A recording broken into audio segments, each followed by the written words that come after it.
നിയോഗങ്ങൾ സമർപ്പിച്ച് നമുക്ക് വചനമെടുക്കാം. ഈശോ വചനത്തിലൂടെ എന്താണ് നമ്മോട് സംസാരിക്കുന്നത് നോക്കാം. യെശയ്യാ പ്രവാചകന്റെ സുവിശേഷം 2-ാം അധ്യായം 2-ാം വാക്യം. അവസാന നാളുകളിൽ കർത്താവിൻ്റെ ആലയം സ്ഥിതി ചെയ്യുന്ന പർവ്വതം എല്ലാ പർവ്വതങ്ങൾക്കും മുകളിൽ ഉയർന്നു നിൽക്കും. എല്ലാ ജനതകളും അതിലേക്കൊഴുകും. അനേകം ജനങ്ങൾ പറയും, വരുവിൻ, നമുക്ക് കർത്താവിൻ്റെ ഗിരിയിലേക്ക്, യാക്കോബിൻ്റെ ദൈവത്തിൻ്റെ ഭവനത്തിലേക്ക് പോകാം. അവിടുന്ന് തൻ്റെ മാർഗം നമ്മെ പഠിപ്പിക്കും. ഈ വചനത്തിലൂടെ ഈശോ നമ്മോട് പറയുന്നുണ്ട്, ഇപ്പോഴുള്ള നമ്മുടെ എല്ലാ കഷ്ടപ്പാടുകളും വേദനകളും എല്ലാം മാറും.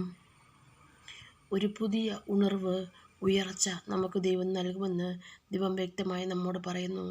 വചനത്തിൽ വിശ്വസിച്ച് ദൈവത്തെ സ്തുതിച്ച് നന്ദി പറഞ്ഞ് ജീവിക്കാം.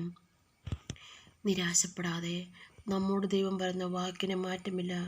ആ വാക്ക് സാധിക്കുക തന്നെ ചെയ്യും. ഇന്നലെ ഞാൻ വലിയ ഒരു പ്രശ്നങ്ങളിൽ നിന്ന് അത്ഭുതകരമായി ദൈവം എന്നെ രക്ഷിച്ചു.